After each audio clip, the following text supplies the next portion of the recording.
We are back working on the Z again today, and we are going to get this coolant temp sensor working with the ECU. So, I guess a brief explanation, I have a coolant temp sensor that goes to the dash, and I also have a coolant temp sensor that goes to the ECU. Now, the important one is the one to the ECU, obviously. So, right now, which I explained in the last video, we're having an ECU issue. It's cutting off the engine because it's reading the wrong coolant temp. So it's reading negative 40 degrees on the engine coolant temp, and it fail-safes and cuts the engine. So I'm trying to figure that out right now. I have one wire going from the sensor to the ECU, and it's a 2-wire sensor. So I'm starting to think that I need to ground it, which I don't have to ground the other one, so I'm not really sure as to why that's a thing. But I'm gonna go ahead and try and ground it and then plug the laptop in and start it. And hopefully we have the right coolant temp. And if that's the case, then we're gonna take this thing out of here and possibly go for a drive.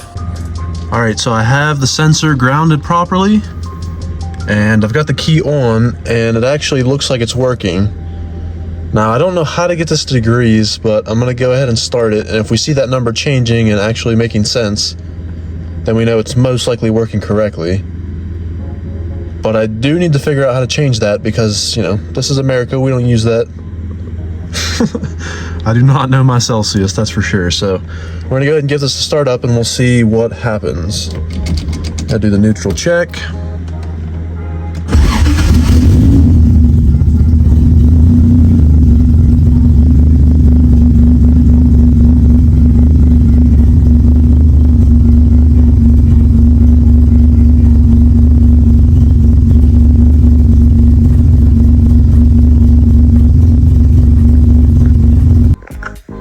So as you just heard and saw, we actually do have a working coolant temp. Now it says 20 degrees Celsius, which is actually 68 degrees Fahrenheit, which is about right, and it was going up at about the right rate. So I'm gonna go ahead and I'm gonna pull the car around over to the other side of the house where I have service, and I'm gonna do some remote tuning because the car was not idling very well there, and it might have been because of that, I'm not entirely sure, but yeah. We're gonna pull this over and hopefully we might even be able to get to drive this thing today. I'm not entirely sure, but that is promising.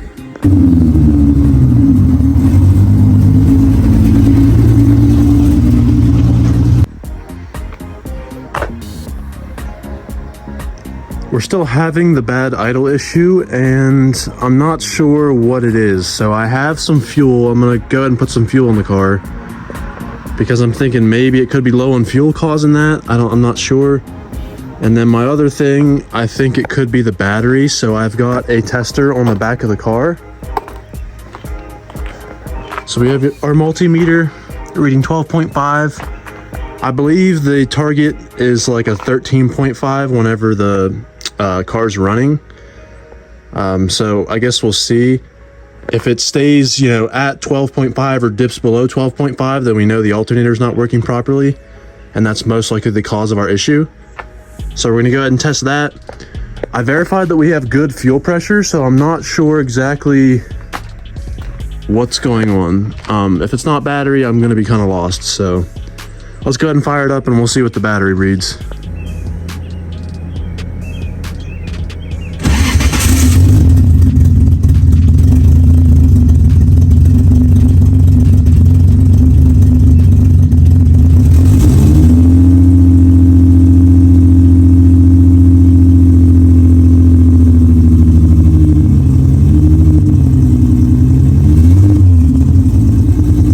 As you just saw, this is definitely within range. It was up to around 14 there for a minute. So, I'm lost. I think I'm gonna go ahead and just wait for my tuner to get back to me and go ahead and remote tune, because maybe he sees a problem that I don't. But everything that I'm looking at looks fine, so maybe it is just a tuning issue. Maybe not having the coolant temp sensor was messing with something, and maybe it just needs a little retune and it'll be good to go. I'm not sure, but we are going to get in touch with him and we'll see what happens.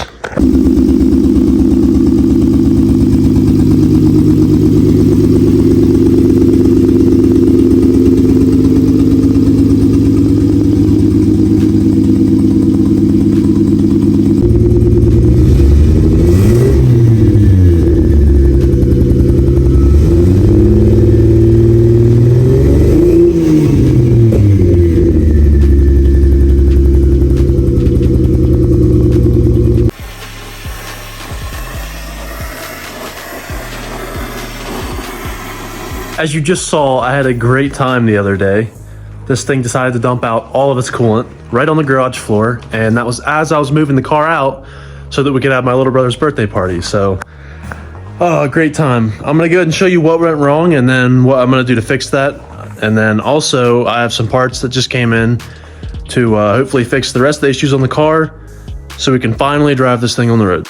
So the coolant issue came from this aluminum inlet pipe, and down here there's a silicone cap right there. It's hard to see, but that originally went to like something on the VVTi solenoid because that's off an IS300, and I had to cap it off. Well, I guess I only put like a zip tie, or I didn't put anything on it at all, and that cap shot off and it dumped out all of my coolant, which, I mean, it's really not a big deal, but it just kind of sucked.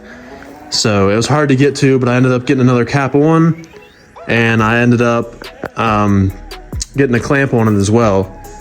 Now I am gonna buy a nice like coolant silicone cap that's made purely for that, because I know these vacuum caps break down over time. So I have that on the way.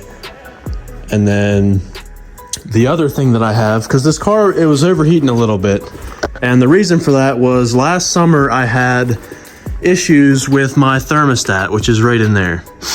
Now, if you don't know what a thermostat does, is at a certain temperature, it'll open and let coolant come all the way through the system. So it helps your car on cold starts because it keeps the engine warm until it's up to temp, and then it lets it come through. But mine, being as old as it is, it was sticking and it wasn't letting it come through, so the top part of the hose was real hot and the bottom side wasn't. So due to the thermostat, it was not letting my fans turn on, and as a result of that, the car was just overheating. It was sitting around 215, which is obviously not ideal. So to combat that, we have ourselves what looks like a Rubik's Cube, but is not. It is a thermostat. So, and this is actually a thermostat that opens at a lower temp. So this one will actually open at 150 degrees, whereas the stock one, I believe, is like 170. But this should hopefully fix my issues with overheating, and hopefully my fans will start turning on at the proper temperature now. So this is gonna open at 150 and my fans are gonna turn on at 150, and theoretically everything will be good. So we're gonna go ahead and swap out the thermostat, which I believe is gonna be an easy job as long as everything goes well. And then we're gonna probably fire up the car and see if we can get these fans to turn on, because I couldn't the other day.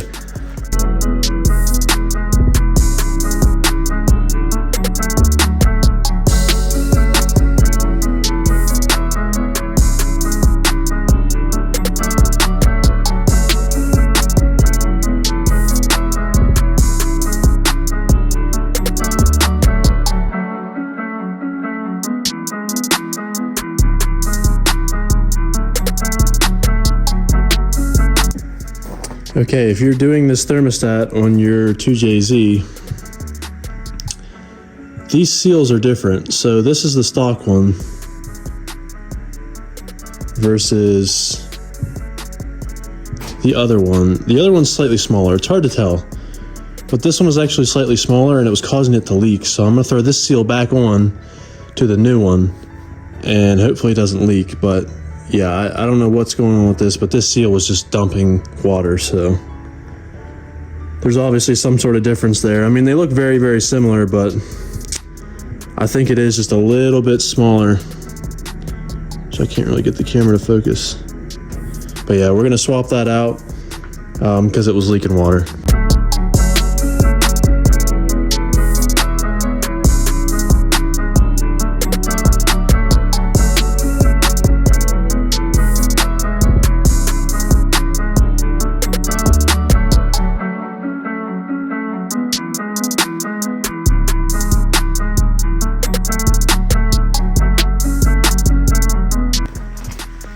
All right, so changing out that seal did work. So now we are perfectly dry underneath there.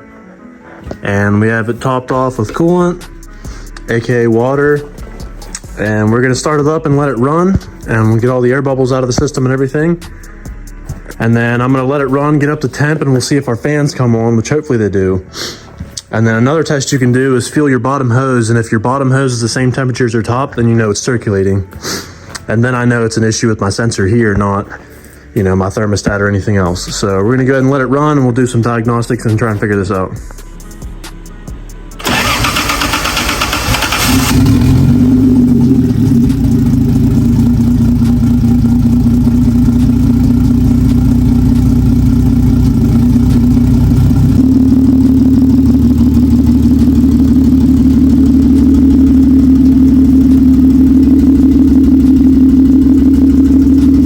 Today I'm either going to fix the fans or I'm going to figure out how to fix the fans. So we're going to do some problem solving today, and I'm going to show you what my thought process is on this. This is the relay. Okay, this is a basic automotive relay for fans. So if you're running a setup like mine, this is what you're going to do. So you've got your pins and they're labeled on the bottom side. Well, mine is at least, yours might not be. And to start off, you have 12 volt going into pin 30. That's just battery. Most people put a fuse in here, but I'm not going to because I'm lazy. I lied. Yeah, simple as that. All right, so then you need key on 12 volts. So this is going to be your ignition coming in into 85. So then we got our 86, which is our output to our coolant, or sorry, this is our sensor wire, which goes over here. Now, what the sensor is going to do is whenever it activates, it's actually going to ground the relay, which allows the power to go through. So this is actually ground triggered. It's a ground triggered relay. So that's why you don't see a ground on here, because this is going to function as the ground. And then all that's left is your 87, which is your fan power, and that's just, you know, power to your fans. So we're going to go ahead and do this real quick. It's going to work. I have faith. So we're going to get that done real quick, and I'll show you the working fans. Relay should be 100% wired up correctly. And right now I have the sensor wire grounded, so theoretically when I put this on right here, the fans should turn on. Actually, I need to turn the ignition on, never mind. Should be able to turn our key and the fans will come on. And there we go. Finally, oh my gosh.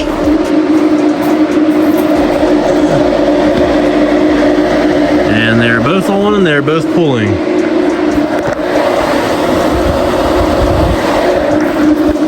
Oh man, that feels so nice to finally get done.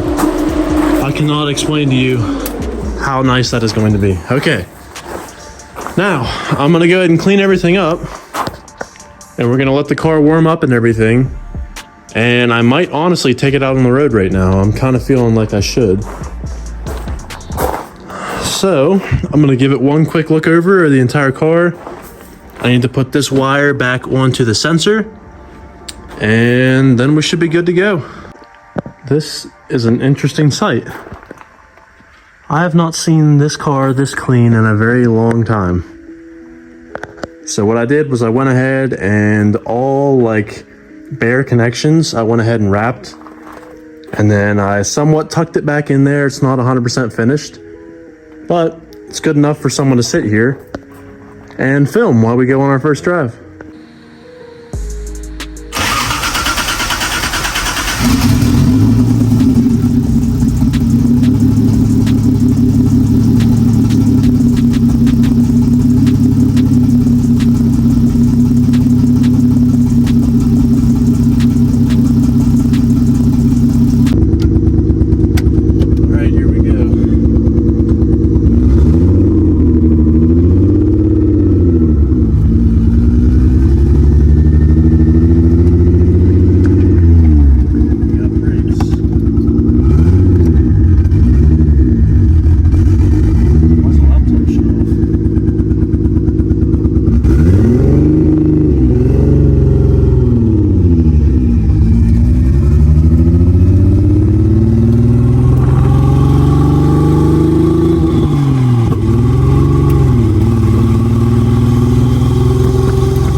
wastegate.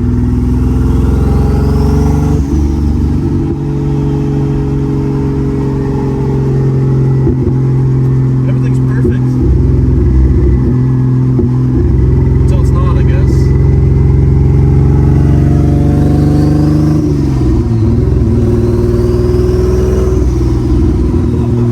Now I'm proud of you, man. This is so awesome. I thought this might be sitting in my garage for 10 years. I can't blame you.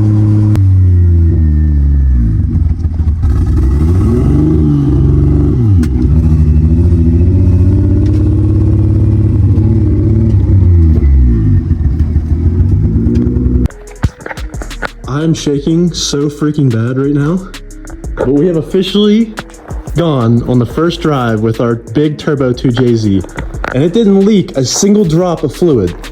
The only thing that actually happened throughout the entire thing was I'm burning a little bit of oil on my return, my oil return, which you can see a little bit of it there. Other than that, this car is perfect. My mind is just racing right now. Oh man, that was amazing. The turbo flutter, and it's not even a boost, and it's fluttering. It's crazy. Oh my god, I'm so excited for this thing. This thing is coming together. It's finally here, and I'm so excited. I went ahead and I cleaned up the area over there so I can get the car back in the corner a little bit further, so that when we are finalizing things and getting everything done, we got a nice clean surface to work on. That is going to be it for this video.